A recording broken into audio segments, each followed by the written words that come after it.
బంగారం తాకట్టులో ఉందా? నెల నెల వడ్డీ కట్టలేకపోతున్నారా? ఆచారి గోల్డ్ 9030022345.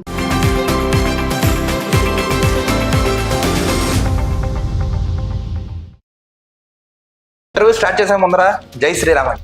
జై శ్రీరామ్. జై శ్రీరామ్. జై శ్రీరామ్.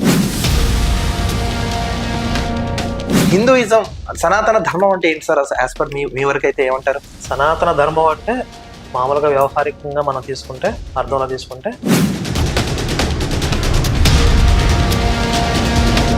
క్రిస్టియన్స్ ఎక్కువగా హిందూస్ టార్గెట్ చేశారు, వీళ్ళని విమర్శిస్తారు, విగ్రహారాధనకి వ్యతిరేకం అంటారు, వాళ్ళు సైతాన్లు అంటారు. వాళ్ళు రేబిస్ సోకినటువంటి కుక్క ఎలాంటిదో హిందుత్వాన్ని తిట్టకుండా, దూషించకుండా ఒక్క పాస్టర్ ఒక్క స్పీచ్ అని చెప్తాడా? ప్రపంచంలో జరిగిన అతిపెద్ద కుంభకోణం క్రైస్తవం. మాస్టర్స్ విషయంలో మనం మాట్లాడుకుంటే అంటే వాడికి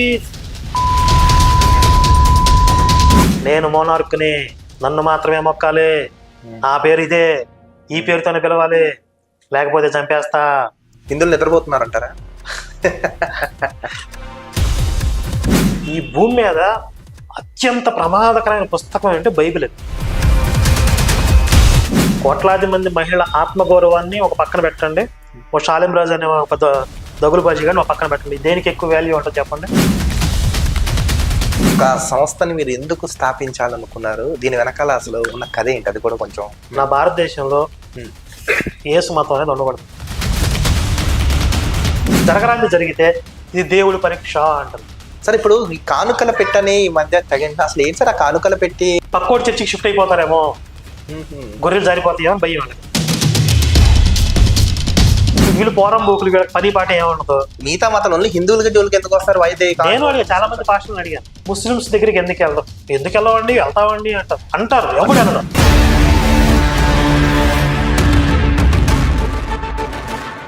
నమస్తే, వెల్కమ్ టు అవర్ ఛానల్. నేను మీ దిలీప్. ఈరోజు మనతో ఉన్నారు, బహుశా ఆయన పేరు మీకు చెప్పక్కర్లేదు అనుకుంటా. ఏ యూట్యూబ్ ఛానల్ మనం ఎక్కడ చూసినా హిందూ ధర్మం మీద, సనాతన ధర్మం మీద నిరంతరం పోరాడుతూ, ప్రశ్నిస్తూ, ఎప్పుడైనా మతం మీద ఏమైనా దాడి జరిగినా, విమర్శించినా ఆయన గొంతుగా వినిపిస్తూ మన ముందు ఉంటూ ఉంటారు. ఆయన ఎవరో కాదండి, శివశక్తి ఫౌండర్ కరుణాకర్ సుగుణ గారు. ఈరోజు ఆయన మనతో ఉన్నారు. అసలు మన భారతదేశంలో అసలు ఈ అల్లర్లేంటి, గోలేంటి, మత విద్వేషాలేంటి, మతాలని విమర్శించుకోవడం ఏంటి, దేవుళ్ళని విమర్శించుకోవడం ఏంటి, క్లారిటీగా ఇంటర్వ్యూ ఇప్పుడు ఆయన మనం అడిగి తెలుసుకుందాం. సార్ కరుణాకర్ సుగుణ గారు నమస్తే. నమస్తే. ఇంటర్వ్యూ స్టార్ట్ చేసే ముందర జై శ్రీరామ్ అండి. జై శ్రీరామ్. జై శ్రీరామ్. జై శ్రీరామ్. సార్ మీ పోరాటం అనేది మేము చూస్తున్నాం, చాలా అంటే చాలా అద్భుతంగా చేస్తున్నారు సార్. అసలు ఈ మధ్య కాలంలో చాలా మంది మనం చూసుకుంటున్నాం మన హిందూ ధర్మంలో, రాధా మనోహర్ దాస్ గారు కానీ, మీరు కానీ, నెక్స్ట్ లలిత్ కుమార్ గారు కానీ, ఇలా చాలా మంది ఎవరైనా మన ధర్మం జోలికి వచ్చినా వాళ్ళందరినీ ఖరాఖండిగా ఖండిస్తూ, ప్రశ్నిస్తూ, అవసరమవుతే ఇంకా గట్టిగా మాట్లాడుతూ మీరు చేస్తున్నారు సార్. అసలు గతంలో మీరు క్రిస్టియానిటీలో ఉన్నారని తెలిసింది మాకు. సార్ మీరు అక్కడికి ఎందుకు వెళ్ళారు, ఎందుకు వచ్చారు? ఈ ఇంటర్వ్యూ స్టార్ట్ చేసే ముందర ఒక్కసారి మీ గురించి, మీ విద్యాభ్యాసం, నెక్స్ట్ మీ బాల్య గురించి కొంచెం వివరంగా చెప్పండి. ఇది చాలా సార్లు చెప్పిందే. నేను క్రిస్టియానిటీలోకి వెళ్ళలేదు. నేను పుట్టక ముందే మా ఫ్యామిలీని మతం మార్చారు, కాబట్టి నేను అందులోనే పుట్టి పెరగడం జరిగింది. పుట్టి పెరగడం అంటే మా కుటుంబం క్రైస్తవంలో ఉన్నప్పుడే నేను పుట్టడం, నా పేరు కూడా చర్చిలో పెట్టడం, అలా చిన్నప్పుడు కొంచెం ఆ చర్చికి వెళ్ళేటటువంటి విధానం అంతా కూడా నాకు తెలుసు. అలా క్రైస్తవంతో ఆ విధంగా పరిచయం నాకు. తర్వాత పెరిగి పెద్ద అయిన తర్వాత అది తప్పు, అది ఒక దుర్మార్గం, వాళ్ళు మాది మార్గం అంటారు, మార్గం కాదు, ఇది దుర్మార్గం, ఇది ఈ దేశానికి, ఈ సమాజానికి చాలా ప్రమాదకరమైన మతం. అలాగే ఒక లాజిక్ అంటూ లేకుండా, తలాతోక లేకుండా, ఒక గుడ్డి నమ్మకాలతో, మూఢనమ్మకాలతో ఏర్పడినటువంటి మతం ఇది. ప్రపంచంలో అతిపెద్ద మూఢనమ్మకం క్రైస్తవం అని తెలుసుకుని బయటకు వచ్చాను. సాధారణంగా మనం ఏ మతంలోనో, ఏ కులంలో పుట్టినా మనం ఆ అనుసారం మనం ప్రవర్తిస్తుంటాం, పెరుగుతూ ఉంటాం. మీరు అక్కడ పుట్టి ఎందుకు ఇటువైపు వచ్చేస్తారు? అంటే మీకు ఏది అట్రాక్ట్ చేసిందంటారు ఎక్కువగా? ఏదో ఒక ఇన్సిడెంట్ జరుగుతుంది కదా, అసలు మీకు ఏమనిపించి ఎందుకు మారాలనిపించింది అప్పుడు? అంటే ఒక ఇన్సిడెంట్ కారణం కాదు, ఇది ఒక జర్నీ. అనేక సంఘటనల మీద ఆధారపడినటువంటి జర్నీ ఇది. లైఫ్ లో చూస్తూ చూస్తూ కొన్ని నేర్చుకుంటూ ఉంటాం. అలా కొన్ని అంశాల ఆధారంగా ఒక నిర్ణయం తీసుకోవడం జరిగింది. సార్ చాలా మంది ఇప్పుడు హిందూ ధర్మం అన్నా, సనాతన ధర్మం అన్నా, హైందత్వం అన్నా, కట్టర్ హిందూ అన్నా, ఇవన్నీ వేరే వేరే అంటారు. అసలు హిందూయిజం, సనాతన ధర్మం అంటే ఏంటి సార్? యాజ్ పర్ మీ వరకు అయితే ఏమంటారు? సనాతన ధర్మం అంటే మామూలుగా వ్యవహారికంగా మనం తీసుకుంటే, అర్థంలో తీసుకుంటే, సనాతనం అంటే ఎప్పటి నుంచో ఆది, అనాదిగా ఉన్నది, అంతం లేనిది, అనాదిగా ఉన్నటువంటి ధర్మం ఇది అని అర్థం. సార్ ఇంకొక విషయం ఏంటంటే, ఇప్పుడు ఈ మధ్యకాలంలో చూసుకుంటున్నాం, చాలా మంది ఎన్నో మతాలు మన దేశంలో ఉన్నాయి. హిందూ, ముస్లిం, క్రిస్టియన్, సిక్, జైన్, పార్సీ, బుద్ధిజంలో చాలా మతాలు ఉన్నాయి. ప్రధానంగా వినిపించే మతాలు 3. ఏంటి? Hinduism, Muslims, Christians. ఇందులో క్రిస్టియన్స్ ఎక్కువగా హిందూస్ టార్గెట్ చేశారు. వీళ్ళని విమర్శిస్తారు, విగ్రహారాధనకి వ్యతిరేకం అంటారు, వాళ్ళు సైతాన్లు అంటారు. అసలు వాళ్ళకి అంత ధైర్యం ఎక్కడి నుంచి వచ్చిందంటారు సార్? అసలు వాళ్ళకి అంతలా ఎందుకు హేట్ స్ప్రెడిజం అనేది ఎందుకు స్ప్రెడ్ అయిందంటారు? ఇప్పుడు మీకు వేసవి కాలంలో రేబిస్ సోకినటువంటి కుక్కలు కరుస్తూ ఉంటాయి. వాటికి అంత ధైర్యం ఎక్కడి నుంచి వస్తుంది?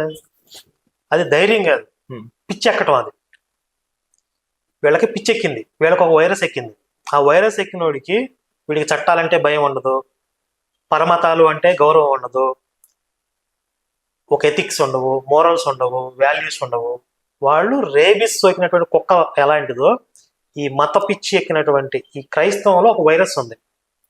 అది వాళ్ళు బైబిల్లోనే నల్లటి పుస్తకాలు రాసుకున్నారు, విగ్రహారాధన వ్యభిచారము అని బైబిల్లో ఉంది ఇది. ఆ వైరస్ వాళ్ళ మెదడులోకి ఎక్కిన తర్వాత వాళ్ళు కూడా ఆ రేబిస్ సోకిన కుక్కల్లా తయారవుతారు. అందుకే ఇప్పుడు రాజ్యాంగం ఏం చెప్తుంది? ఇతర మతాలను కించపరచొద్దు, ఇతర మత సాంప్రదాయాలు మీరు అవహేళన చేయొద్దు, మాటలతో కానీ, చూపులతో కానీ, చేతులతో కానీ, ఇది కదా చెప్తుంది. కానీ వాళ్ళు పొద్దున్న లేస్తే వాళ్ళ మాటల్లో కానీ, వాళ్ళ స్పీచ్ల్లో కానీ హిందుత్వాన్ని తిట్టకుండా, దూషించకుండా ఒక్క పాస్టర్ ఒక్క స్పీచ్ అని చెప్తాడా? లేదండి, చెప్పరు. ఇది అందరికీ తెలిసిన విషయమే కదా. నేను ఏమైనా అబద్ధం చెప్తున్నానా? ఓపెన్ గా అందరికి తెలిసిన విషయం కదా. ఎందుకని? వాళ్ళకి ఆ రేబిస్ వ్యాధి సోకింది అనమాట, ఆ వైరస్ సోకింది వాళ్ళకి. ఆ వైరస్ ఎంత ముదిరింది అనే దాన్ని బట్టి వాళ్ళ పిచ్చి ఉంటది. కొంతమంది బాగా ముదిరిపోతుంది. వాళ్ళకి ఇంకా పోలీసులు, కోర్టులు అన్నా కూడా భయం ఉండదు వాళ్ళకి. రోడ్ల మీద పడి నోటుకు వచ్చిన దాన్ని బాగుతూ ఉంటారు. కావాలి నన్ను కొట్టుకోండి, నన్ను తిట్టుకోండి, నా యేసు కోసం, నా మతం కోసం నేను ఏదేం చేస్తానని చెప్పి అదొక సాక్రిఫైస్ అనుకుంటారు. అంటే ఆ పిచ్చి ముదిరితే. కొంతమంది విశ్వాసులు ఉంటారు. ఈ విశ్వాసులు ఏంటి? వీళ్ళు తల్లిదండ్రుల మీద తిరగబడతారు. అంటే ఈ వైరస్ సోకి ముదిరిపోయిన వాళ్ళు తల్లిదండ్రుల మీద కూడా, నాకు కుటుంబం లేదు, నాకు అసలు తల్లి వద్దు, తండ్రి వద్దు, నాకు నా ఏసయ్య అన్ని. ఏసయ్య వచ్చి వీళ్ళతో ఏం కాంటాక్ట్ లో ఉన్నాడు, అసలు ఆయన ఎవరో తెలియదు కదా. కానీ ఈ పాస్టర్ బ్రెయిన్ వాష్ ఇదంతా కూడా. పాస్టర్ బ్రెయిన్ వాష్ వల్ల ఈ విధంగా ఈ వైరస్ సోకటం కానీ, అది ముదరటం కానీ, ఇవన్నీ జరుగుతాయి. ఇంతమంది వైరస్ సోకిన వాళ్ళ మధ్య మనం అందరం ఉంటున్నాం కాబట్టి మనం కూడా కాస్త జాగ్రత్తగా ఉండాలి అనేది మేము చెప్తున్నాం. సార్ అసలు ఒకప్పుడు చూసుకోండి, క్రిస్టియానిటీ అనేది భారతదేశంలో చాలా తక్కువ ఉండేది, తక్కువ. సార్ ఇప్పుడు సందుకి ఒక 2-3 చర్చిలు అసలు ఇంతలా పెరిగిపోతున్నంటే కారణం ఏంటంటారు? హిందువులు ఏమైనా నిద్ర ఏమైనా పోతున్నారంటారా? మనం ఫ్రాంక్ గా చెప్పుకోవాలంటే క్రిస్టియానిటీ అనేది ఒక రిలీజియన్ కాదు, అదొక మార్కెటింగ్ వ్యవస్థ, అదొక కంపెనీ. ఆ కంపెనీ వాళ్ళ ప్రొడక్ట్ ని సేల్ చేయడానికి రకరకాల స్ట్రాటజీలతో ప్రచారాలు చేస్తూ ఉంటది. ఆ ప్రచారాలకు ఎవరైతే వాళ్ళకి పడతారో, వాళ్ళ ట్రాప్ లో పడతారో, వాళ్ళు ఆటోమేటిక్ గా వాళ్ళ విశ్వాసులు అయిపోతారు. ఆ విధంగా వాళ్ళ కంపెనీ ఎలా స్ప్రెడ్ చేసుకుంటూ వెళ్తున్నారు ప్రపంచవ్యాప్తంగా. 2 మార్గాల్లో చేశారు. ఒకటి అద్భుతాలు, మిరాకిల్స్ పేరుతో మార్కెటింగ్. రెండోది హింస. చరిత్రలో మీరు చూస్తే హింసా మార్గంలోనే వాళ్ళు వ్యాప్తి చేశారు. ఇప్పుడు శాంతి, ప్రేమ, ఈ కలబులు చెప్తున్నారు. మీరు హిస్టరీకి వెళ్ళి చూడండి, ఏ దేశంలో అయినా సరే క్రైస్తవులు చేసిన రక్తపాతం ఉంటుంది. ఇది మనం చెరిపేస్తే చెరిగిపోయేది కాదు కదా. ఇప్పుడు ఒప్పుకోలేరు, వీళ్ళు డైజెస్ట్ చేసుకోలేరు. చరిత్రలో మన క్రైస్తవులు కొన్ని దేశాలని సర్వనాశనం చేసి కోట్ల మందిని చంపేశారు అనే నిజాన్ని ఇప్పుడు కళ్ళ ముందు సాక్ష్యాలను ఒప్పుకోలేరు వీళ్ళు. మాది శాంతి మతం, అది ప్రేమ మతం అంటారు. మాది మతం కాదు మార్గం అంటారు కదా. అదే కదా, మార్గం కాదు దుర్మార్గం అని అంటున్నా కదా. కానీ నిజంగా బైబిల్లో యేసుప్రభు చెప్పినట్టు నిజంగా విగ్రహారాధనని మీరు వ్యతిరేకించండి, ఇలా నిజంగా అలా విమర్శించే వ్యాఖ్యలు ఉన్నాయంటారు? అది లేకపోతే వీళ్ళు క్రియేట్ చేసింది అంటారు? యేసు చెప్పలేదు. బైబిల్ అంటే బైబిల్ అంతా యేసు చెప్పాడు. అసలు యేసు పాత్ర బైబిల్లో చాలా పరిమితం, చాలా తక్కువ ఉంటది. క్రైస్తవ మతానికి యేసుకి సంబంధం లేదు అసలు. మళ్ళీ వీళ్ళు యేసుప్రభు మార్గాలు మేము పాటిస్తామని చెప్తున్నారు కదా, ఆయన అడ్డు పెట్టుకుని హిందూ మతాన్ని తిడుతున్నారు కదా. అదే చెప్తారు, ఇదంతా కూడా ఒక మార్కెటింగ్ వ్యవస్థ కదా. నిజానికి ఇప్పుడు క్రైస్తవ మతంలో ఉన్నటువంటి సిద్ధాంతాలు యేసు చెప్పలేదు. దీని మీద నేను డిబేట్లు చేసి చాలా సార్లు, ఇప్పుడు కూడా నేను రెడీగా ఉన్నా ఎవడొచ్చినా సరే. క్రైస్తవ మతంలో ప్రధానంగా ఉన్న సిద్ధాంతాలన్నిటికీ కూడా యేసు వ్యతిరేకం అసలు. ఇప్పుడు ఆయన క్వైట్ ఆపోజిట్ గా చెప్పాడు. ఇప్పుడు చెప్పినవన్నీ పౌలు అనేవాడు చెప్పాడు. పౌలు ఇప్పుడు వీళ్ళు ఫాలో అవుతున్న సిద్ధాంతాలన్నీ కూడా పౌలు చెప్పాడు. అందుకే వెళ్తే పౌలు మతం, యేసు మతాన్ని పెట్టుకోవద్దు, పౌలు మతాన్ని పెట్టుకోవాలి వీళ్ళు.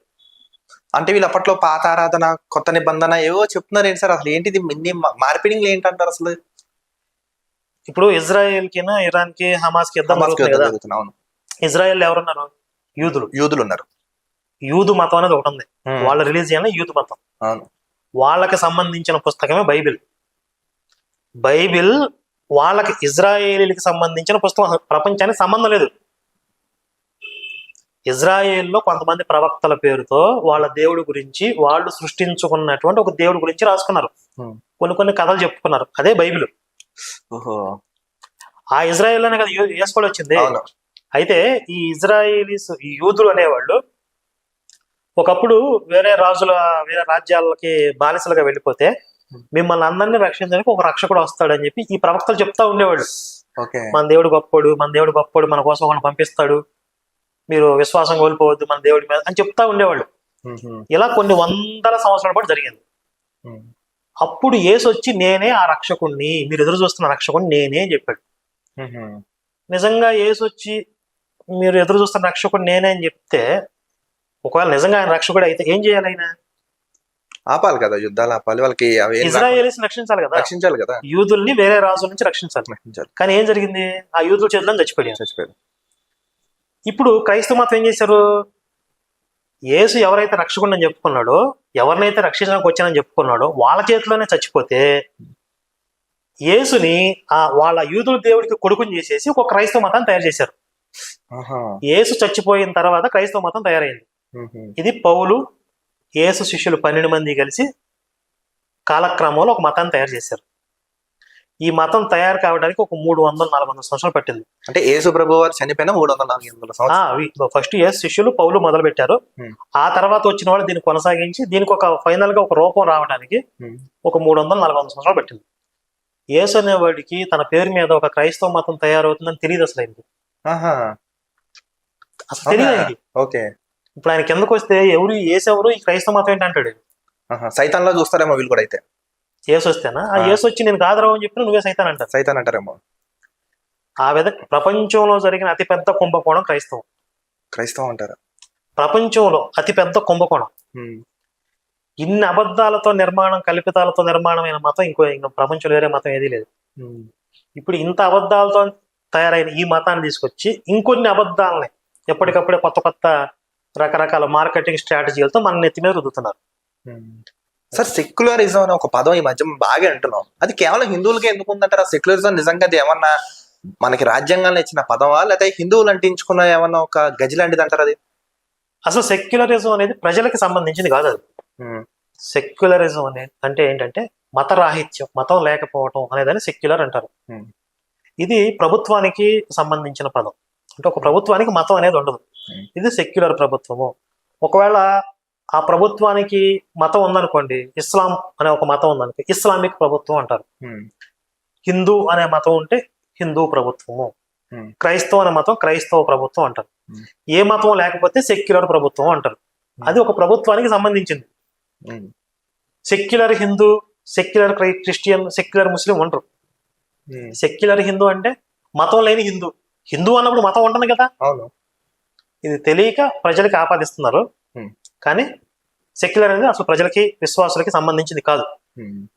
కానీ హిందువుల్లో ఎక్కువ భాగం పరమత సహనం పేరుతో ఒక చేతగాని స్థితిలో ఉండిపోయారు ఇప్పటిదాకా, చాలా కాలం పాటు. అంటే వాళ్ళు వచ్చి మన మీద దాడులు చేస్తున్నా, మన సాహిత్యాన్ని, మన దేవుళ్ళని, మన స్క్రిప్చర్స్ ని పొల్యూట్ చేసి రకరకాలుగా వాళ్ళ ఇష్టం వచ్చిన కామెంటరీలు చేస్తున్నా చూస్తూ ఓరుకోవడమే ఒక ఉదాత్తమైనటువంటి భావన. ఇది మన హిందువులకి మాత్రమే ఉన్నటువంటి ఒక విశేషమైన గుణం అని కొన్ని శతాబ్దాలుగా మనకి నూరిపోశారు. చేతగానితనం. అంటే అంతఃసరేతు భూతేషు గుహాయం అంటే అంతటా మనం దైవాన్ని చూడాలని మనం నేర్పారు. అది మనకి నష్టం వాటిల్ని అది. అంటే ఒక సిద్ధాంతం అని కాదు, ఉమ్, ఇప్పుడు అంతటా దైవాన్ని చూడటం అనే సిద్ధాంతం వల్లే నష్టం జరిగిందా అట్లా చెప్పలేం. మళ్ళీ మనకి శంకరాచార్యుల వారు ఉన్నారు. ఉమ్, ఆది శంకరాచార్యుల వారు వచ్చినప్పుడు కూడా హిందుత్వంలో ఉన్నటువంటి భిన్నమైన సంప్రదాయాల మధ్య ఉమ్, కొన్ని అంతర్గత ఘర్షణలు అనేవి ఉండేవి. అప్పుడు ఆయన వాళ్ళందరినీ కూడా ఏకం చేసి, అప్పుడు షణ్మతాలు ఉండేవి. షణ్మతం. ఆ షణ్మతాల్లో ఉన్నటువంటి వీళ్ళ మధ్య ఉన్నటువంటి వైరుధ్యాలని, భిన్నాభిప్రాయాలని పక్కన పెట్టేసి అందరూ కలిసిమెలిసి ఒక కలిసికట్టుగా ముందుకు సాగేటటువంటి ఒక వ్యవస్థను ఏర్పాటు చేశారు. పంచాయతనం అనే ఒక పూజ విధానాన్ని ఏర్పాటు చేశారు ఆయన. అప్పుడు అన్ని మతాలు సమానమే అని చెప్పారు. అంటే హిందుత్వంలో ఉన్నటువంటి షణ్మతాలు సమానమే. ఈ తర్వాత ఎలా తయారైంది, ప్రపంచంలో ఉన్న అన్ని మతాలు సమానమే అనే అర్థంలో తీసుకున్నారు. ఇలా మన మంచి కోసం, మన యొక్క ఆధ్యాత్మిక పరిణతి కోసం చెప్పినటువంటి కొన్ని విషయాలని దాన్ని రాంగ్ మీనింగ్ లో తీసుకుని ఇంకొకళ్ళు వేరే వ్యాఖ్యానాలు చేయడం వల్ల ఆ విధంగా కొంత అచేతన స్థితిలోకి వెళ్ళిపోయింది హిందూ జాతి. అదే అంటే ఏ మతం వాళ్ళు అన్నారు సార్ అన్ని మతాలు సమానం, అందరూ సమానం, హిందువులు ఎందుకు అంటారని? ఎందుకు వాళ్ళకి అంత మంచి మనసు అని నేను అంటున్నాను. అది అవసరం లేదు కదా, 2 వే ఉండాలి కదా అని అంటున్నాను. దీనికి బేసిక్ గా ఒకటే రీజన్ ఏంటంటే, స్ట్రైట్ ఫార్వర్డ్ చెప్పాలంటే, హిందుత్వంలో ఉన్నటువంటి దేవుడు సైకో కాదు, అది శాడిస్ట్ కాదు, ఆయన నిజంగా దేవుడు, నిజమైన దేవుడు అంటారు ఆయన. అంటే వీళ్ళు నిజదేవుడు అని చెప్తా ఉంటారు కదా, అసలు నిజదేవుడు అనే పదం తీసుకోవాల్సి వస్తే అది హిందుత్వంలోని ఈశ్వరుడికే ఆపాదించాలి, ఎందుకంటే కల్పితాలు వచ్చినాయి కాబట్టి. ఆయన ఒరిజినల్ గాడ్ కాబట్టి ఆయనకి అసూయ లేదు, జలస్ లేదు, వేరే మతాలంటే ద్వేషం లేదు, నన్ను పూజించరేమో అని ఇన్సెక్యూరిటీ లేదు, నన్ను పూజించకపోతే నాకేదో అయిపోతుంది అనే మెంటల్ లేదు. ఆయన దేవుళ్ళనే ఉంటాడు. కాబట్టి మీరు ఏ రూపంతో నన్ను ఆయన పిలవచ్చు, ఏ పేరుతో అయినా పిలవచ్చు, ఏ రూపంతో అయినా నన్ను పూజించవచ్చు, సాకారంగా పూజించవచ్చు, నిరాకారంగా పూజించినా కూడా మీ ప్రార్థన నేను వింటాను, అర్హత ఉన్న వాళ్ళకి మీ కోరికలు నేను తీరుస్తాను, నేను ఆయా రూపాలలో ఆయా కాలాలలో అనేక రూపాల్లో వ్యక్తం అవుతూ ఉంటాను అని చెప్పాడు. అది భగవంతుడి తత్వం. కొంతమంది కొన్ని మతాలు తయారు చేశారు మధ్యలో. ఈ మతంలో ఉన్న దేవుళ్ళు ఏంటంటే అటు సైకో ఉంటాడు, ఆడు మెంటలుడు, నేను మోనార్క్ని, నన్ను మాత్రమే మొక్కాలి, నా పేరు ఇదే, ఈ పేరుతోనే పిలవాలి, లేకపోతే చంపేస్తా, ఇంకొకరిని పూజిస్తే నరికేస్తా అంటా ఉంటాడు వాడు. అవును, ఆ సైకోయిజం ఆ భక్తుల్లో కూడా వచ్చేసింది. ఇప్పుడు మన దేవుడు ఏదైతే చెప్పాడో, మన ఈశ్వరుడు ఏదైతే ఒక తత్వం ఉందో, ఆ భావనలే మనకు కూడా ఉంటాయి కదా. అవునండి. భగవంతుడి యొక్క శక్తి అనంతం, ఆయన రూపాలు, గుణగణాలు, నామాలు అనేకం అనంతం. కాబట్టి ఒకే రూపం, ఒకే దేవుడు, ఒకే పేరు అనే ఈ పైశాచికత్వం లేదు మనకి. కాబట్టి ఈ విస్తృత భావనలు ఓన్లీ హిందుత్వంలో ఉన్నాయి. ఈ మధ్యలో తయారు చేసుకున్నటువంటి సైకో మతాలు ఉంటాయి కదా, వీటిల్లో అంత బ్రాడ్ మైండెడ్ గా ఉంటాడు దేవుడు. వాళ్ళ భక్తులు కూడా యథా రాజా తథా ప్రజ అలాగే ఉంటారు.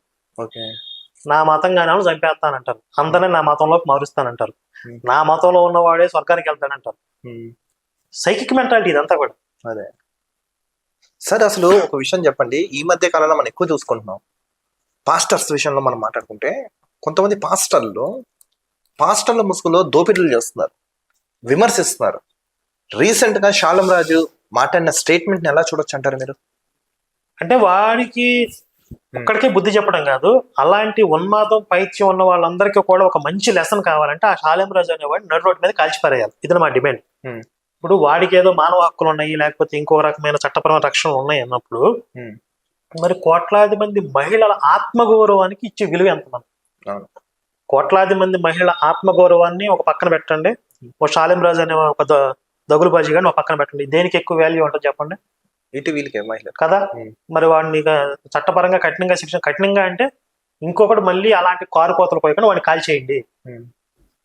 అలా చేయటం సాధ్యం కాదు. కనీసం వాడిని ఒక 5 ఏళ్ళు 10 ఏళ్ళన్నా లోపల వేయాలి కదా. కనీసం అరెస్ట్ కూడా చేయలేదు ఇప్పటివరకు. హిందువులు నిద్రపోతున్నారంటారా? నిద్రపోతున్నారని కాదులే కానీ, అంటే తగిన సమయం సందర్భం అన్ని రావాలి, కలిసి వచ్చినప్పుడు ఆ చైతన్యం అనేది వస్తుంది. కానీ ఈ టైంలో ఈ శాలిం రాజు అనేవాడికి గట్టిగా గుణపాఠం వస్తుంది అని అనుకున్నాను. అంటే చాలా మంది రియాక్ట్ అయ్యారు. కానీ ప్రభుత్వం, పోలీస్ డిపార్ట్మెంట్ నుంచి కూడా ఒక యాక్షన్ ఉంటే బాగుండేది. కానీ ఇప్పుడే కాదు సార్, ఎందుకంటే గతంలో కొంతమంది పాస్టర్లు రాముణ్ణి విమర్శించారు, శివుణ్ణి, కృష్ణుణ్ణి, హిందూ దేవుల్ని. ఇతనే కాదు కదా, అజయ్ బాబు గారిని చూసుకున్నా, ఇప్పుడు మన శాలం రాజు, ఆ ముందు వచ్చిన సాంబశివ అని ఒక ఆయన ఉన్నాడు. అతను ఇంకా ఇష్టారీతిలో మాట్లాడుతున్నారు కదా. ఎవరైనా దీనికి అడ్డుకట్ట ఎందుకు వేయలేకపోతున్నారు అంటున్నాను. అటు ప్రభుత్వం అయినా, పోలీస్ యంత్రాంగం అయినా, ఇటు విహెచ్పి, ఆర్ఎస్ఎస్, బజరంగ దళ, ఇన్నున్న వ్యవస్థలు ఎందుకు అడ్డుకట్ట వేయలేకపోతున్నాయి? కేవలం హిందూ మతాన్ని ఎందుకు టార్గెట్ చేస్తున్నారంటారు వీళ్ళు? అసలు వీళ్ళ అంతిమ లక్ష్యం ఏంటంటారు అసలు వాళ్ళు? ముందు చెప్పుకున్నట్లుగా వీళ్ళు రేబిస్ సోకినటువంటి పిచ్చుకొక్కలు. ఓకే. కాబట్టి వాళ్ళకి ఉచ్చు నీచం విచక్షణ అనేది ఉండదు. దీనికి వాస్తవంగా అడ్డుకట్ట వేయాలి అని అంటే ఇప్పుడు ఏదైతే ఒక సైకిక్ బుక్ ఒకటి రాసుకుని దాన్ని దైవ గ్రంథంగా భావిస్తున్నారో ఆ సైకిక్ బుక్ ని బ్యాన్ చేయాలి ఫస్ట్. మీకు సమస్యకి శాశ్వత పరిష్కారం ఎప్పుడు అంటే నేను చెప్పే సొల్యూషన్, ఇంతకు మించి వేరే ఆప్షన్ లేదు. ఇప్పుడు మీరు వ్యక్తుల్ని పట్టుకొని శిక్షించారనుకోండి, ఇప్పుడు ఆ వైరస్, ఆ సైకిక్ బుక్ లో ఉన్న వైరస్ వీళ్ళ మెదడులోకి వచ్చింది, వీళ్ళు పిచ్చుకొక్కలా తయారయ్యారు, వీళ్ళు చచ్చిపోతారు. రేపు వీళ్ళేం శాశ్వతం కాదు కదా, కొన్నాళ్ళు చచ్చిపోతారు. మరి ఇంకో పిచ్చుకొక్కలు తయారవుతాయి, నెక్స్ట్ జనరేషన్ మళ్ళీ తయారవుతాయి. ఎక్కడి నుంచి తయారవుతున్నారు వాళ్ళు? మెయిన్ మూల కారణం ఇది. ఈ సైకిక్ బుక్ లో ఉన్నటువంటి సైకిక్ మెంటాలిటీ, ఆ వైరస్. ఫస్ట్ దాన్ని చంపాలి. ఆ విషాన్ని చంపకుండా ఆ విషపూరితమైనటువంటి వ్యక్తుల్ని మాత్రమే మీరు శిక్షిస్తే అది ఎప్పటికీ శాశ్వత పరిష్కారం కాదు.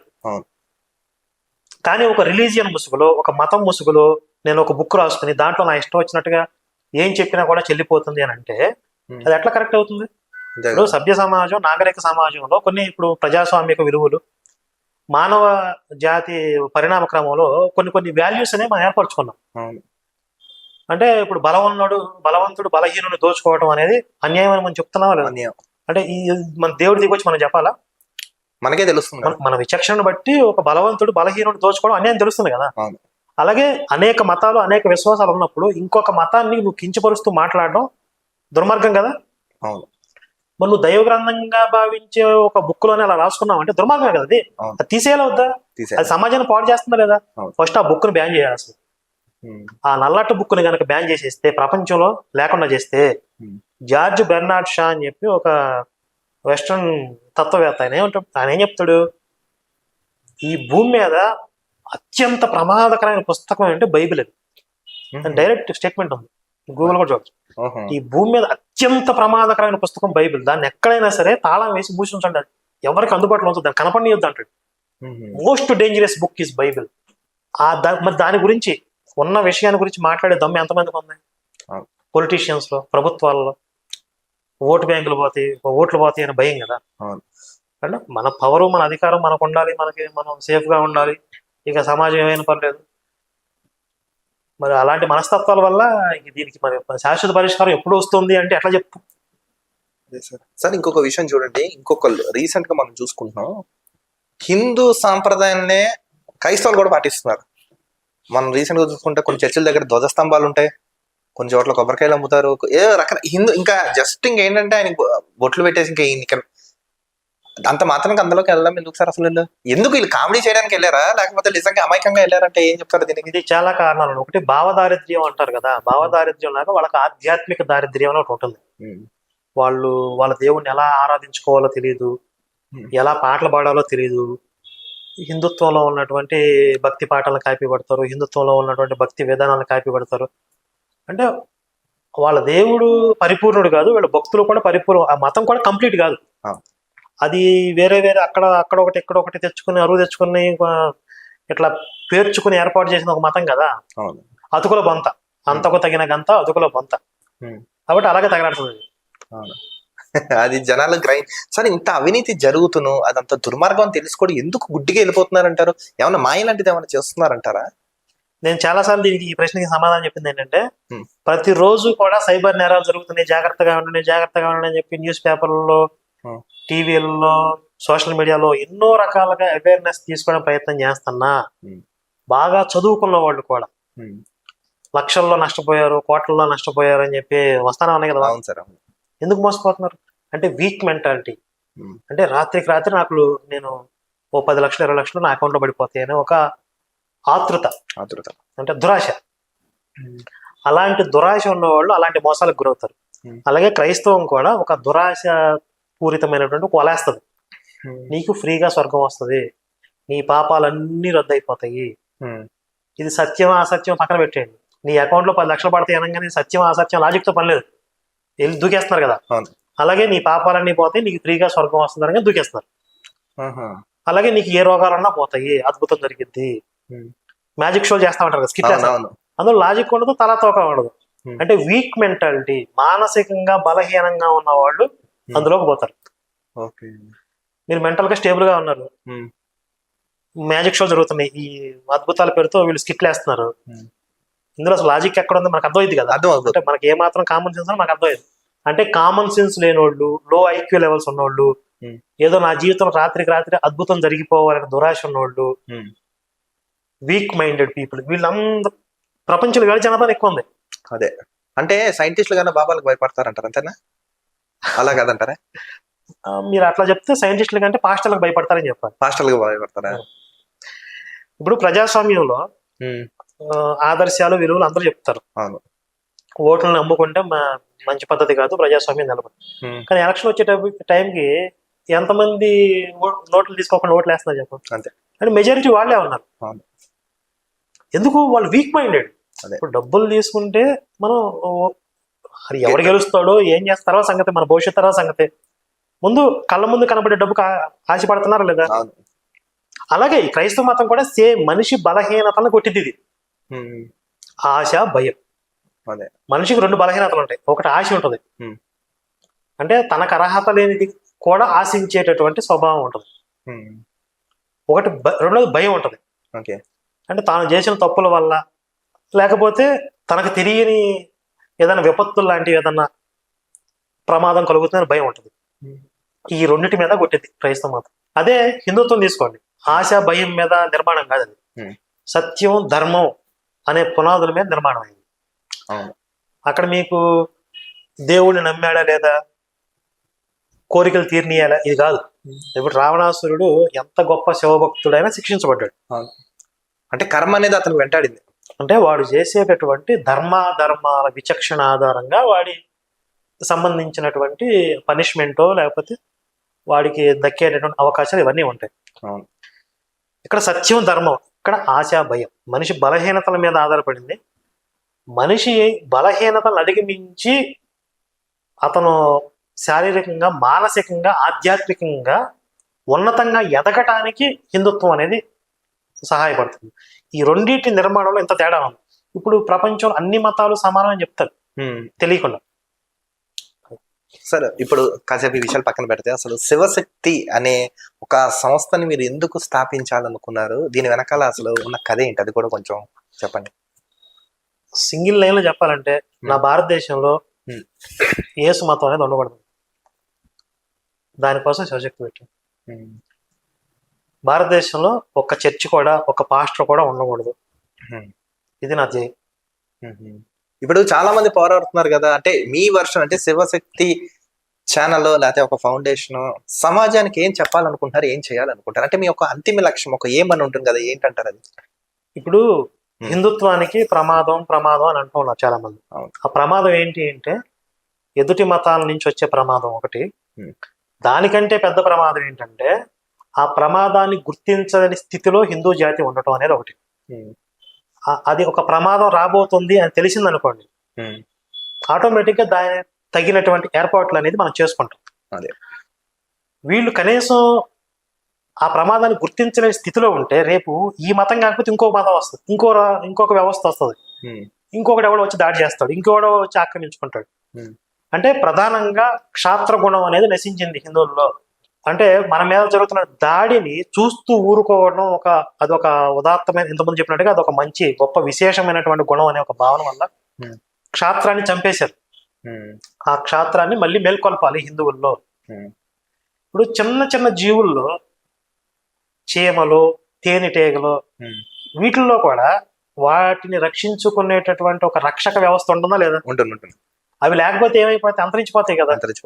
మనం చిన్నప్పటి నుంచి చదువుకుంటాం, నా పుట్టలో వేలు పెడితే నేను కొట్టనా, నా బంగారు పుట్టలో వేలు పెడితే. చిన్న చీమ మనకు మెసేజ్ ఇచ్చేది, దాని పొట్టలో వేలు పెడితే కుట్టి కుట్టి చంపేసి అది చచ్చిపోయేదాకా చంపిద్ది కదా చీమ. అవును. మరి అలాంటిది మన అస్తిత్వం మీద, మన ఆత్మగౌరవం మీద దాడి జరుగుతున్నప్పుడు చూస్తూ ఊరుకోవటం గొప్ప లక్షణం ఎలా అవుతుంది? అంతే. ఒక సూత్రం ఉంటుంది, ఆత్మరక్షణ చేత గాని లేదా ప్రతిఘటించడం చేత గాని తరం ఆ జాతి అంతరించిపోతుంది తొందరలో. అదే అంటారు. కాబట్టి అన్నిటికన్నా పెద్ద ప్రమాదం ఏంటంటే తమ అస్తిత్వం కోసం, తమ ఆత్మగౌరవం కోసం పోరాడలేని అచేతన స్థితిలో ఉండటం అన్నిటికంటే పెద్ద ప్రమాదం. ఆ స్థితి నుండి హిందువులు బయటికి రావాలి. అప్పుడు ఈ పాషాణ మతాలు కాకపోవచ్చు, ఇంకొకటి కావచ్చు, ఏదైనా కావచ్చు, ఏదొచ్చినా మనం ఎదుర్కోగలుగుతాం. అదే. ప్రతి దేశం కూడా ఒక రక్షణ బడ్జెట్ అనేది పెట్టుకుని ఒక ఆర్మీని ఎందుకు తయారు చేసుకుంటుంది? ఆ దేశాన్ని రక్షించుకోవడం. అట్లా హిందుత్వానికి కూడా ఒక ఆర్మీ ఉండాలి. అదే. ప్రతి వ్యవస్థలో కూడా ఒక ఆర్మీ ఉండాలి. సార్, భారతదేశంలో కేంద్రంలో ఉన్నది బీజేపీ ప్రభుత్వమే, హిందువులు మెజారిటీగా ఉన్న దేశం హిందువే, అది మన ఇండియానే. ఇన్ని ఉండి కూడా హిందువులకు రక్షణ లేకుండా ఎందుకు పోతుందంటే ఏం చెప్తారు దీనికి సమాధానం? హిందువులు మెజారిటీగా ఉన్నారు అని ఇలాంటి ఒక మాటలతోనే మభ్య పెడుతూ వచ్చారు. అంటే మైనారిటీ అయిపోయేదాకా మీరు ముసుగేసుకుని పడుకోండి, ఏం ప్రమాదం లేదని చెప్పి బుజ్జగించడం అనమాట ఇదంతా. కానీ క్రమేపీ హిందూ జనాభా తగ్గుతుంది అనే వాస్తవాలన్నా మనం గ్రహించాలి కదా. మరి ఆ విషయాలను చెప్పాలి కదా పెద్ద మనుషులు. హిందువులు మెజారిటీ అనేవాళ్ళు హిందువుల జనాభా తగ్గిపోతూ వస్తుంది అనే వాస్తవం చెప్తున్నారా? చెప్పట్లేదు. అంటే ఏంటి? మీకేం ప్రమాదం లేదు, మీరు నిద్రమత్తులోనే ఉండండి అని మభ్య పెట్టడం ఇది. మన దేశం విడిపోయినప్పుడు, భారతదేశం విడిపోయినప్పుడు పాకిస్తాన్లో హిందూ జనాభా ఎంత, ఇప్పుడు ప్రజెంట్ ఎంతమంది ఉన్నారు? ఇక్కడ భారతదేశంలో ముస్లిం జనాభా ఎంత, ఇప్పుడు ప్రజెంట్ ఎంతమంది ఉన్నారు? ఈ ఒక్క విషయాన్ని మీరు అధ్యయనం చేస్తే, ఈ ఒక్క విషయాన్ని మీరు పట్టుకుంటే కనుక మీకు భవిష్యత్తు మొత్తం మీ కళ్ళ ముందు కనపడదు. ఇంకేం అవసరం లేదు మీకు. ఇంకా చరిత్ర గురించి లోతుగా చదవాల్సిన అవసరం లేదు, భవిష్యత్తు గురించి భయంకరమైనటువంటి అధ్యయనం చేయాల్సిన అవసరం లేదు. మీకు మొత్తం సినిమా అర్థమైపోద్ది. మనం చాలా మంది ఇప్పుడు క్రిస్టియానిటీని వాళ్ళు ఇలా ఉంటున్నారు, అలా ఉండాలని అంటున్నాం. కానీ మన హిందూయిజంలోనే కొంతమంది ఇస్కాన్ పేరుతో కృష్ణుడి గురించి భయంకరంగా ప్రమోట్ చేస్తున్నారు. Krishna is the only the lord who saves us all from the sins అని మొత్తం మ్యానిపులేట్ చేస్తున్నారు కొంతమంది, అందరూ అనట్లేదు. ఈ పరంగా చూసుకుంటే ఇది కూడా ఒక చిన్న మినీ మాఫియాలా తయారవుతున్నాం. దీనికి ఏం చెప్తారు సమాధానం? చిన్న మినీ మాఫియాలా తయారైంది, ఇది చూసాం ప్రత్యక్షంగా. ఇప్పుడు ఇస్కాన్ వాళ్ళు Krishna is the only saviour అన్నారు అనుకోండి, ఎవరికి ప్రాబ్లం లేదు, హిందుత్వంలో ఉన్న ఎవరికి కూడా అభ్యంతరం లేదు. ఎందుకంటే ఎవరైనా సరే మనం ఈశ్వరుడికి ఉన్నటువంటి ఒక రూపాన్ని, ఒక పేరుని, ఒక నామాన్ని పట్టుకొని మనం ఆరాధన చేసుకుని ఆయన రక్షణ అనుకోవచ్చు, అందులో తప్పులేదు. కానీ ఇక్కడ అభ్యంతరం ఏంటంటే కొంతమంది వ్యక్తపరిచేది ఏంటంటే కొంతమంది శివద్వేషాన్ని ప్రకటిస్తున్నారు. శివకేశవుల భేదం మళ్ళీ సృష్టిస్తున్నారు. శివుడు కంటే కృష్ణుడు గొప్పవాడు, శివుడు దేవుడు కాదు, ఇలాంటి కొన్ని ప్రచారాల్లో వస్తున్నాయి వాళ్ళవి అనేది కొంతమందికి అభ్యంతరం. నిజంగా ఆ విధమైన ప్రచారాలు వాళ్ళు చేస్తే అభ్యంతరం. చెయ్యట్లేదు, మేము ఓన్లీ కృష్ణుడిని మాత్రమే పట్టుకోమని చెప్తున్నాము, కృష్ణుడి గురించి మేము ప్రచారం చేస్తున్నాం అంటే ఎవరికి అభ్యంతరం లేదు. అదే సార్. ఇంకోటి ఈ మధ్య కాలంలో ఇంకోటి చూసుకుంటాం, బ్రహ్మకుమారిస్, ఈ పదం వినే ఉంటారు. అసలు వాళ్ళు ఈ మధ్య శివరాత్రి వస్తా శివాలయం దగ్గర టెంట్ వేయడం, అసలు ఈ బ్యాచ్ ఎక్కడి నుంచి వచ్చింది సార్? అసలు ఎవరు సార్ వీళ్ళందరూ? అసలు ఈ బ్రహ్మకుమారిస్ అనేవాళ్ళు ఇది ఇస్లాం కి సంబంధించిన వ్యక్తి దీన్ని స్టార్ట్ చేశాడని చెప్తారు. ఇస్లాంకి సంబంధించిన వ్యక్తి ఇది. అంటే హిందుత్వం మీద జరిగేటటువంటి అనేక కుట్రలలో భాగంగా హిందుత్వంలో నుంచే కొన్ని సంప్రదాయాలను తయారు చేయడం, కొన్ని కల్ట్ తయారు చేసి వాస్తవంగా మన మూలాలకు వ్యతిరేకంగా కొన్ని సిద్ధాంతాలు తయారు చేయడం అనమాట. అంటే కన్ఫ్యూజ్ చేయటం హిందువులు. ఇప్పుడు వేరే మతాలు అంటే కొంతమంది ఇష్టపడకపోవచ్చు, వేరే మతంలోకి వెళ్ళడం చాలా మంది నచ్చవచ్చు. కానీ హిందుత్వం పేరుతోనే ఒక కల్ట్ తయారు చేస్తే కొంతమందిని లాగొచ్చు, అలా వీక్ చేయొచ్చు. హిందుత్వాన్ని పడగొట్టడానికి అనేక కుట్రలు జరుగుతున్నాయి. అందులో భాగంగా ఈ బ్రహ్మకుమారి వీళ్ళందరూ వచ్చి కన్ఫ్యూజ్ చేస్తా ఉంటారు. అసలు భగవద్గీత చెప్పింది కృష్ణుడు కాదు, శివ పరమాత్మ అంటారు. మళ్ళీ ఆ శివుడు మనకు ఉన్నటువంటి మనం ఆరాధించే శివుడు కాదు, ఆయన వేరంటారు. తర్వాత పెళ్లిళ్ళు చేసుకోవద్దు, మెయిన్ గా పెళ్లిళ్ళు చేసుకోవద్దు అంటే ఏంటంటే హిందూ జనాభా తగ్గించడానికి ఇది ఒక కుట్ర. భార్యాభర్తల సంసారం అన్నా చెల్లెలని పిలుచుకోవాలి.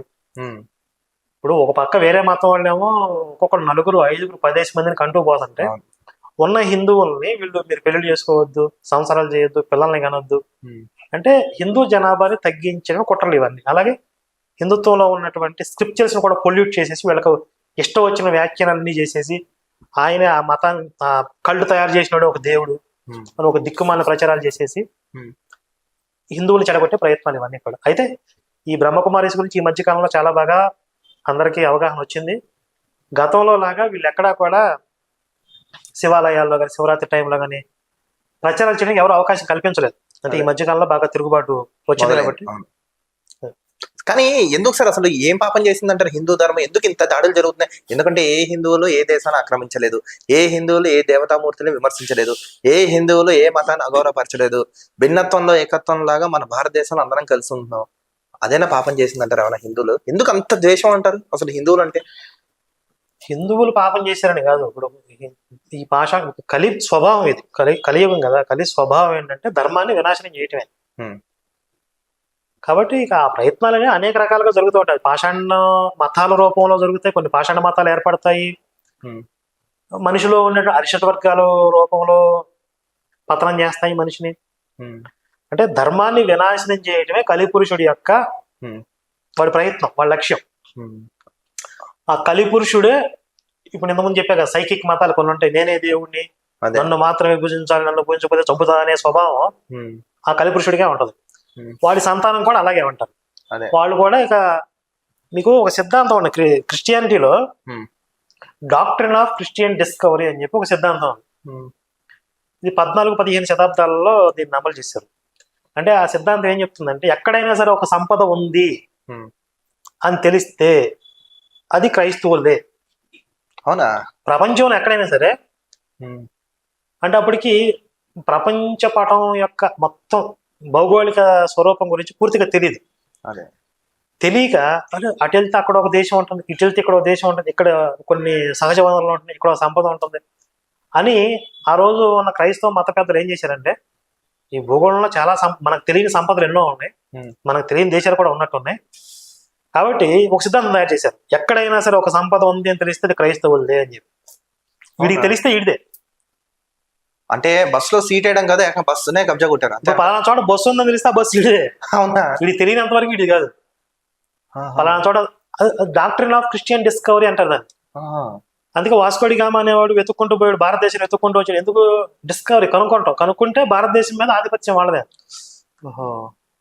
వాడికి అలాగే ఇంకొకడు కొలంబస్ అనేవాడు, అసలు వాస్తవానికి వాడు కొలంబస్ అనేవాడు ఇండియాని కనిపెట్టడానికి బయలుదేరాడు, వీడు అమెరికాని కనిపెట్టడం బయలుదేరాడు అంటారు.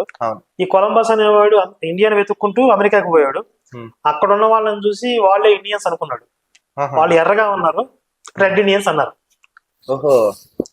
ఇండియన్స్ నల్లగా ఉంటారని చెప్పారు కదా, వీళ్ళేంటి ఎర్రగా ఉన్నారు, సరే రెడ్ ఇండియన్స్ అని చెప్పి పేర్లు పెట్టారు. ఆ రెడ్ ఇండియన్స్ మొత్తం చంపేశారు ఈ క్రైస్తవులు అక్కడికి వెళ్ళి.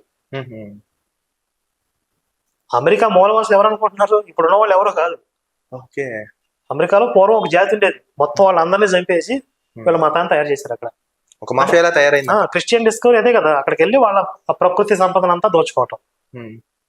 అలా ఈ దిక్కుమాల కొన్ని దుర్మార్గమైనటువంటి సిద్ధాంతాలు పెట్టి క్రైస్తవ మతం అనేది స్ప్రెడ్ అయింది. ఇప్పుడు బ్రిటిషర్స్ రవి అస్తమించ బ్రిటిష్ సామ్రాజ్యం పేరుతో ఎన్ని దుర్మార్గాలు చేసి ఎన్ని దేశాలను దోచుకున్నారు. అక్కడ వాళ్ళ ప్రభుత్వాలు నడవటానికి, స్థానికంగా ఉన్న ప్రజల్లో తిరుగుబాటు రాకుండా ఉండడానికి క్రైస్తవ మతాన్ని రుద్దారు కొన్ని చోట్ల. ఇవన్నీ చూస్తుంటే మీకే అర్థమవుతుంది, ఎక్కడన్నా శాంతి ప్రేమ పేరుతో క్రైస్తవ మతం వ్యాప్తి చెందిందా? చెప్పింది ఒకటి చేసేది ఇంకోలా జరుగుతుంది. అంతా కూడా రక్తపాతం, హింస, దుర్మార్గాలతో. ఇప్పుడు మీ కళ్ళ ముందు చూసుకుంటే ఎన్ని అద్భుతాల పేరుతో, మిరాకిల్స్ పేరుతో మోసం చేస్తున్నారు. ఇది శాంతి ప్రేమ సత్యం పేరుతో వ్యాప్తి చెందుతుందా? అంటే లో ఐక్యూ లెవెల్స్ ఉన్న వాళ్ళని టార్గెట్ చేయడం, వీక్ మైండెడ్ పీపుల్ టార్గెట్ చేయడం, ఎవరికైనా రోగం ఉంటే నువ్వు యేసుని నమ్ముకో రోగం తగ్గిపోద్దని వాడి వలయటం. వాడు తగ్గలేదు ఏంటి అంటే నువ్వు 7 వారాలు రావాలి, 14 వారాలు రావాలని. తర్వాత మీ ఇంట్లో వాళ్ళు మతం మారలేదు, మీ ఇంటి వెనక వాళ్ళు మతం మారలేదు, ఇలా సాగు తీసుకుంటూ పోవడం. 3-4 సంవత్సరాలు వాడికి బ్రెయిన్ వాష్ అయిన తర్వాత వాడు అందులో బయట రాలేకపోవడం. ఒకవేళ చచ్చిపోతే వాడు దేవుడి దగ్గరికి పోయాడు అదృష్టవంతులని చెప్పడం. ఇది కదా జరుగుతుంది. ఇంత దుర్మార్గపు మతం ప్రపంచంలోకి ఎక్కడ ఉంది చెప్పండి. అందుకే అసలు నేనేమంటానంటే భారతదేశం నుంచి ఈ దుర్మార్గ మతాన్ని మనం తరివేయాలి. అసలు భూమి మీద కూడా ఉండకూడదు. మానవ జాతికే ప్రమాదం. ఈ నల్లట బుక్కు, యేసు మతం అనేవి మానవ జాతికే ప్రమాదం. సార్ ఇప్పుడు మీరు ఇంతలా పోరాడుతున్నారు, ప్రశ్నిస్తున్నారు, అన్నీ చేస్తున్నారు. ఎప్పుడైనా మీకు థ్రెటనింగ్ కాల్స్ లాంటివి వచ్చాయా? అప్పుడు ఎలా ఎదుర్కోగలుగుతారు? ఎలా ఎదుర్కొన్నారు అసలు మీరు? ఎదుర్కొనేది ఏముంది అంటే కాల్స్ చేసి బెదిరించే వాళ్ళు ఉంటారు. ఒకవేళ వాళ్ళు రియల్ గా ప్రయత్నం కూడా చేస్తున్నారో తెలియదు. ఏదైనా సరే నేను దేనైనా ఫేస్ చేయడానికి రెడీగా ఉన్నాను. సార్ ఇలా హిందువులు అసలు ఎందుకు చైతన్యం రావట్లేదు అంటారు? అంటే భయమా లేకపోతే నిర్లక్ష్యం అంటారు? అసలు మీరు ఏం అబ్జర్వ్ చేశారంటారు? అంటే అర్థం చేసుకోలేకపోవటం, పరిస్థితుల్ని బేరీజ్ చేసుకుని అంచనా వేయలేకపోవటం. పూర్వం మన రాజులు కూడా చేసిన తప్పు ఏంటి అంటే, ఎవడో వేరే మతస్థుడు వచ్చి మన మీద దాడి చేస్తున్నాడు, లేకపోతే వేరే విదేశీయులు వచ్చి మన మీద దాడి చేస్తున్నాడు, వాళ్ళు బహుశా మన దేశంలో ఉన్న సంపద కోసం వచ్చి ఉంటారు అని అనుకున్నారు. అయితే ఒక చిన్న కామన్ సెన్స్, ఒక లాజికల్ పాయింట్ ఏంటంటే, వాడు కేవలం సంపద కోసం మాత్రమే వచ్చి దాడులు చేస్తే ఇక్కడున్న మన దేవాలయాన్ని ఎందుకు నాశనం చేస్తున్నాడు? అవును, అంటే వాడికి మత విద్వేషం ఉంది. అదే మన దేవాలయాన్ని నాశనం చేసి మన దేవాలయాల మీద వాడి ప్రార్థనా మందిరాన్ని ఎందుకు కడుతున్నాడు? వాడు ఒక భూభాగాన్ని ఆక్రమించుకున్నాడు అనుకుందాం, పశుబలంతో వచ్చాడు. ఉన్న దేవాలయాన్ని అలా గౌరవించి ఉంచి పక్కన ఇంకో వాడి మందిరం కట్టుకోవచ్చు కదా. దీనిని పడగొట్టి దీని మీదే కట్టాలి అంటే అదొక పైశాచికత్వం. అంటే వాళ్ళ స్క్రిప్చర్స్ లో ఎక్కడ తేడా ఉంది, విషపూరితమైన భావజాలంతో వస్తున్నారు వీళ్ళు. ఈ భావజాలం అనేదే కారణం అయితే కనుక ఇది వ్యక్తుల్లో ఉన్న సమస్య కాదు. ఈ రోజు ఇది చచ్చిపోతే రేపు ఇంకోటి తయారవుతాడు. కాబట్టి మొత్తం అక్కడ వెనకాల ఒక విషపూరితమైనటువంటి సిద్ధాంతం, ఆలోచన విధానం ఏదో పనిచేస్తుంది అని పూర్వం మన రాజులు కనుక అర్థం చేసుకోగలిగితే, వాళ్లే ఆ రోజుల్లో అలర్ట్ అయి ఉంటే ఈ రోజు ఇంత దౌర్భాగ్యకరమైన పరిస్థితులు ఉండేవి కాదు. అంటే అది వ్యక్తుల్లో సమస్యగా చూసారు ఆ రోజు, ఇప్పుడు కూడా అదే సమస్య. ఈ రోజు కూడా పాస్టర్ షాలేం రాజు మాట్లాడాడు, అది షాలేం రాజులో సమస్య అనుకుంటున్నారు. ఇంకొక పాస్టర్ వచ్చి దేవుడు తిట్టాడు, వాళ్ళ సమస్య అనుకుంటున్నారు. కాదు, వాళ్ళ వెనకాల ఒక విషపూరితమైన భావజాలం పనిచేస్తుంది. వీళ్ళ పిచ్చి కుక్కలు చేసే ఒక విషపూరిత భావజాలం ఉంది. ముందు దాన్ని చంపండి. దాన్ని కొట్టకుండా సమస్య ఎప్పటికీ పరిష్కారం కాదు, కొట్టుకు చేస్తానే ఉంటారు. ఆ విషపూరిత నల్లట్ట బుక్ని దేశంలో బ్యాన్ చేయాలి, అది ఉంచకూడదు అసలు. సార్ మనం చూసుకుంటాం కొన్ని రిబక్క ఇలా కొన్ని వీడియోస్ లో మనం చూసుకున్నాం. ఇంత కామెడీగా జరుగుతుందని తెలిసి కూడా అరే ఇందులో ఇంత ఉందా అని ఎందుకు గ్రహించలేకపోతున్నారంటారు ఎవరైతే అక్కడికి వెళ్ళిన వాళ్ళు? అసలు వాళ్ళు ఎందుకు గ్రహించలేకపోతున్నారంటారు? అసలు దీనికి ఏం చెప్తారు సమాధానం? అసలు ఎవరైనా వెళ్ళి వెనక్కి వచ్చిన వాళ్ళు ఉన్నారా సార్ అంటారా మీరు చూసిన మటుకు? వస్తున్నారు కదా చాలా మంది, కొంచెం ఆలోచన పరులు వస్తున్నారు కదా. మీకు సినిమా డైలాగ్ ఉంది ప్రస్థానంలో, ఆశ భయం ముసురుకున్నప్పుడు ఆలోచన మసకబారుతుంది, విచక్షణ నీతి నిజాయితీ ఇవన్నీ కూడా కొలుగులో కొవ్వొత్తుల్లో కరిగిపోతాయని. ఆశ భయం ముసురుకున్నప్పుడు విచక్షణ ఉండదు వాళ్ళకి. ఇప్పుడు ఎవడో మంచం బట్టి ఉంటాడు, ఏదో రోగం వచ్చింది, మా యేసుని నమ్ముకుంటే నువ్వు పొద్దున్నే కల్లా మంచం మీద నుంచి లేచి గొంతులేస్తావు అంటాడు. ఆడికి విచక్షణ ఎక్కడ పనిచేస్తుంది? ఇది ఎక్కడ సాధ్యం అని ఉండదు. ఏదో చెప్తాను తప్పేంటి, ఇప్పుడు నేను ప్రార్థన చేస్తే యేసుని మొక్కితే తప్పేంటి, ఏమో లేచి గొంతులేస్తానేమో అద్భుతం జరిగిద్దేమో అని ఒక ఆశ. ఆడు గొంతులేయడం వేస్తావు, కాకపోతే టైం పట్టిద్ది. ఇంతకుముందు చెప్పిన 7 వారాలు 14 వారాలు నీ ఇంట్లో పిల్లలు మారాలి, మీ ఆవిడ మారాలి, మీ ఆవిడ తాలిబొట్టు తెంపేయాలి, బొట్టు జరిపోయాలి, గాజులు బాలగొట్టాలి, లేకపోతే నిజదేవుడు మీ ఇంట్లోకి రాడు. ఇలా సాగదీసుకుంటూ పోతారు. ఇలా మెల్లగా వీళ్ళు ఆ గ్రిప్లోకి వెళ్ళిపోతారు. ఓ 2-3 సంవత్సరాల తర్వాత వీడికి అలవాటు, మంచం నుంచి లేవడు, వీడు మంచం మీదే ఉంటాడు. కానీ 2-3 సంవత్సరాల నుంచి అలవాటు అయిపోయిందిగా. రకరకాలుగా వీళ్ళు భయపెట్టేసి ఉంటారు కదా, బ్రెయిన్ వాష్ చేసి ఉంటారు కదా. ఇప్పుడు ఇందులోంచి బయటికి వెళ్తే ఏమైపోతాను అనుకుంటాడు. ఇప్పుడు మంచం మీద ఉన్నవాడు లేవలేదు, ఇప్పుడు ఇందులోంచి నేను బయటికి వెళ్తే నేను ఏమైపోతానో భయపడతాను. మళ్ళీ అంటే మొట్టమొదట ఆశతో వలేశారా, తర్వాత భయంతో కంట్రోల్ చేస్తారు. అదే ఆశ భయం, ఈ రెండు లేకపోతే క్రిస్టియానిటీ లేదు. ఇప్పుడు షాలేం రాజు ఉన్నాడు, ఈడే పాస్టర్ గడే ఉన్నాడు. ఈడేం చెప్తున్నాడు మొన్న స్పీచ్ లో, గోదావరి నదిలో ఒక పాస్టర్ కొడుకులు ఇద్దరు స్నానం చేస్తూ మునిగి చచ్చిపోయారు. ఇప్పుడు క్రైస్తవుల్లో ఎవరికైనా డౌట్ వచ్చిద్దేమో, అదేంటి పాస్టర్ గారి పిల్లలే ప్రమాదంలో చచ్చిపోవటం ఏంటి, మన దేవుడు అందరిని రక్షిస్తాడని చెప్తారు కదా అని కొంతమంది విశ్వాసం డౌట్ వచ్చిద్దేమో అని చెప్పి వీళ్ళందరికీ బ్రెయిన్ వాష్ ప్రోగ్రామ్ పెట్టేసి మన దేవుడు పరీక్షిస్తాడు, పిల్లల్ని చంపేస్తే కూడా వీడు విశ్వాసంతో ఉంటాడా ఉండడా అని చెప్పి పరీక్షిస్తాడని చెప్పాడు. అబ్బా లోతు విచారణ. మరి ఇదే విషయం నేనేమన్నానంటే, సరే మీ దేవుళ్ళు అంత సైకోయిజం ఉంది మంచిది, ఇదే విషయం హిందువుల దగ్గరకు వచ్చినప్పుడు మీరు మా మతంలోకి రండి, వచ్చిన తర్వాత మీరు ఎంత లోతుగా విశ్వాసంలో ఉంటారో తెలుసుకోవడం, మీ ఇంట్లో పిల్లలను చంపుతాడు మా దేవుడు, పరీక్షలు పెడతాడు అని చెప్పండి. ముందే చెప్పండి ఇది హిందువులకి. చెప్తారా? చెప్తే ఒక్కడ మతం మారుతాడా? మారు. ముందే చెప్తారు అద్భుతాలు, వరాలు, స్వస్థతలు అని చెప్పి వాళ్ళేస్తారు. వచ్చిన తర్వాత ఏదైనా జరగరాంది జరిగితే ఇది దేవుడి పరీక్ష అంటారు. మరి హిందుత్వంలో ఉన్నప్పుడు కష్టాలు వచ్చినప్పుడు అది విశ్వాస పరీక్షలు కాదు అయ్యి. అంతే కదా. అంటే 2 నాలుకల ధోరణి, 2 నాలుకల పాము కంటే కూడా పాస్టర్లు డేంజర్. అందుకే ఇప్పుడు వాళ్ళలో తిరుగుబాటు వస్తుంది కదా, ఎక్కడ కనబడినా చాలా వరకు అడ్డుకుంటున్నారు. వాళ్ళకి చేయాల్సిన సన్మానం వాళ్ళకి చేస్తున్నారు. ఎందుకంటే ఇలాంటి పాస్టర్ల నోటి దురుసో లేకపోతే వీళ్ళు ఒరిజినల్ గా ఏంటి అనేది వాళ్ళకి వాళ్ళు చెప్పుకుంటున్నారు, మేము చెప్పడం కాదు. కొన్ని గూగుల్లో చూస్తున్నాం సార్, చర్చ్ ఫర్ సేల్ అని కొన్ని బోర్డ్స్, కొన్ని ఇమేజెస్ చూస్తున్నాం. అంటే నిజంగా అవన్నీ అలా జరుగుతున్నాయి అంటారా? చర్చ్ ఫర్ సేల్ అని చూసాను సార్ నేను, నిజమే అంటారా? నేను ఇంతకుముందు ఏం చెప్పాను మీకు, అది రిలీజియన్ కాదు, ఒక కంపెనీ అని చెప్పి. అవును. కంపెనీ ఏం చేస్తుంది? బిజినెస్ చేస్తుంది. బిజినెస్ లో లాస్ వస్తే ఏం చేస్తుంది? మూసేస్తారు, అమ్మేసుకుంటారు ప్రాపర్టీ. అందుకే ఇప్పుడు విదేశాలలో చాలా మంది నాస్తికులు అయిపోతున్నారు. దీంట్లో మ్యాటర్ లేదు అని చెప్పి వాళ్ళకి అర్థమైపోయింది. ఎవరు చర్చికి వెళ్ళట్లేదు, చర్చికి వెళ్ళట్లేదు, దశమ భాగాలు ఇవ్వట్లేదు, వాళ్ళకి ఇన్కమ్ లేదు. ఏం చేస్తారు? బిజినెస్ జరగట్లేదు, అమ్మేసుకుంటున్నారు. అదే మీకు ఏదన్నా పాడుపడ్డ దేవాలయాన్ని ఇక్కడ భక్తులు రావట్లేదు అని చెప్పి అమ్మేశారు ఎక్కడన్నా? లేదండి, అలానే ఉంటుంది. ఎందుకంటే ఇది ఆధ్యాత్మికత, ఇది పవిత్రమైన ప్రదేశం.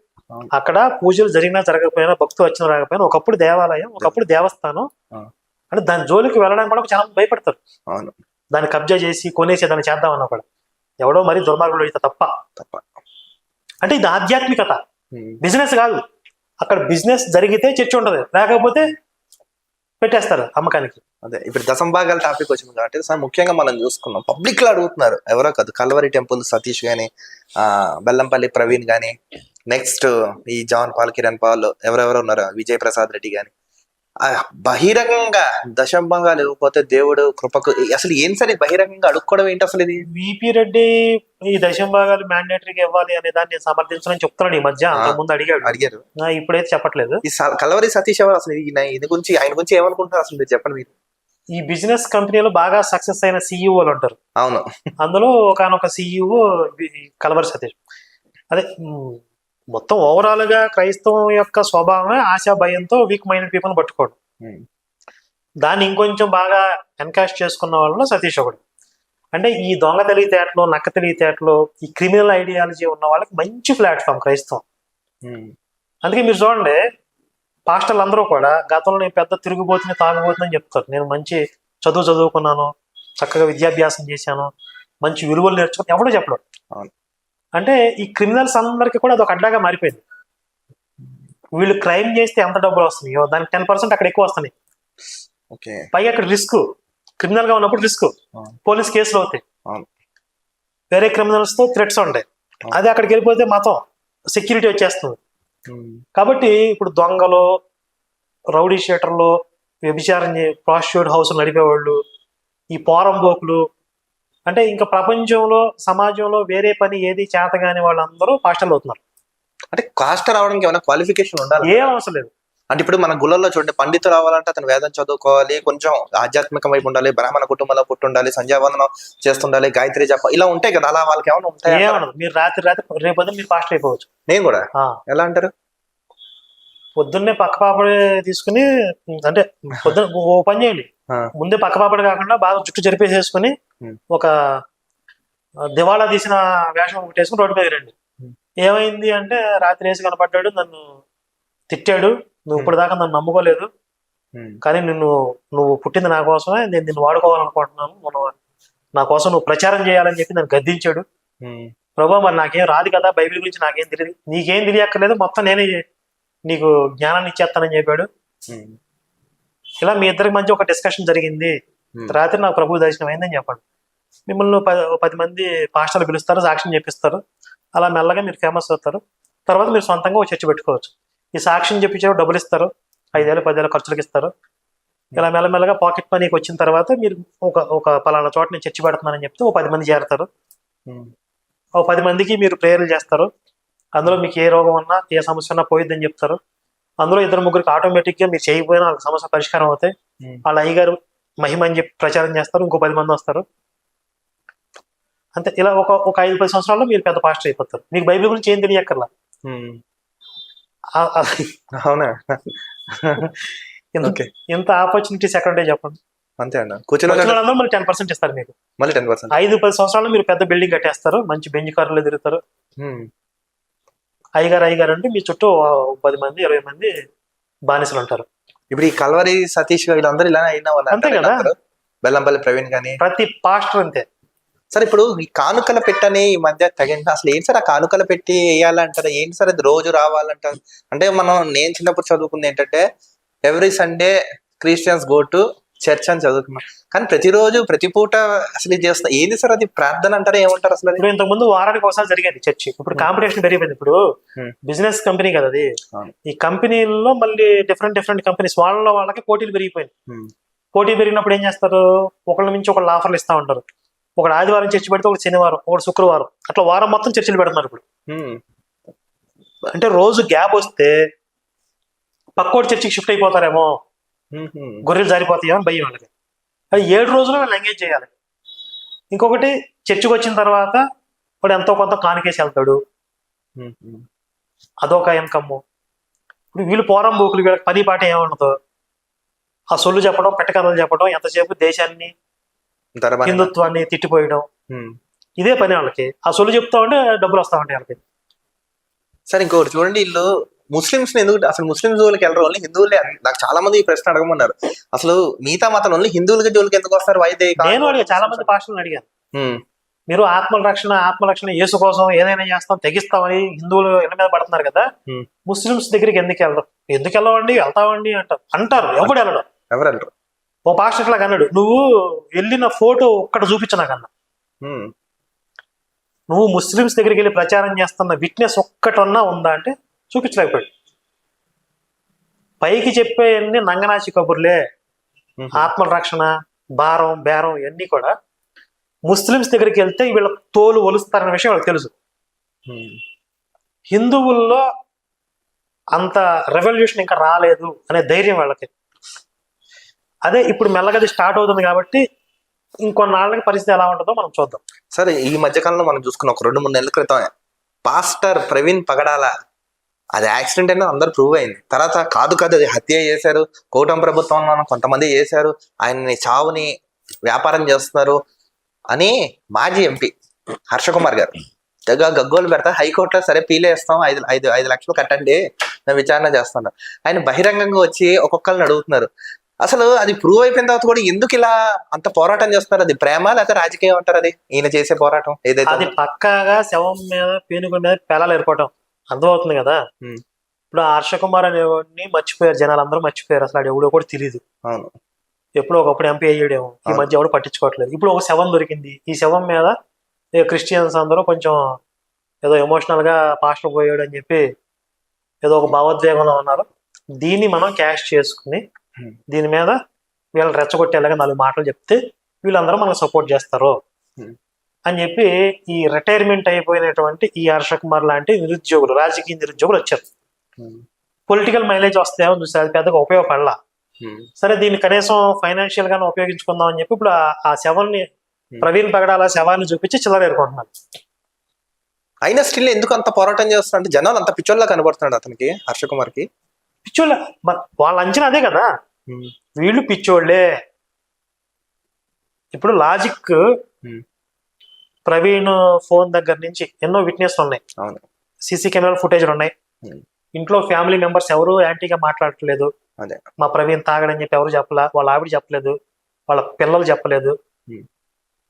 ఇన్ని సాక్ష్యాలు కళ్ళ ముందు ఉన్నా ఒక పాస్టర్ అర్ధాంతరంగా చచ్చిపోయాడు, ఒక ఎమోషన్. ఈ ఎమోషన్ ముందు లాజిక్ పనిచేయట్లేదు కాబట్టి మనం ఈ ఎమోషన్స్ రెచ్చకూడదు అనే గుంట నక్క తెలియదేట్లు ఈ హర్షకుమార్ అనేవాడికి. ఇప్పుడు వాడు అక్రమంగా సంపాదించే హర్షకుమార్ అనేవాడు పాలిటిక్స్ లో ఏ కుంభకోణాలు సంథింగ్ ఏదో చేసుకుని బాగా సంపాదించుకున్నాడు, ఏదో కాలేజీలు కూడా ఉన్నాయని చెప్తున్నారు. ఇతను వయసు అయిపోయింది, వీడు పోతాడు తొందరలో. ఈయన ఉన్నంత వరకు ఏదో కొంచెం తనకున్నటువంటి పరిచయాలను పలుకుబడిన వాడుకుని ఆస్తులకి ప్రొటెక్షన్ ఉంటదేమో. ఈయన పోయిన తర్వాత పిల్లలు చేతగాని వాళ్ళు అయితే పోగొడతారు మొత్తం. అంటే అప్పుడు గవర్నమెంట్ కనుక కొంచెం ఫోకస్ చేస్తే, అవును.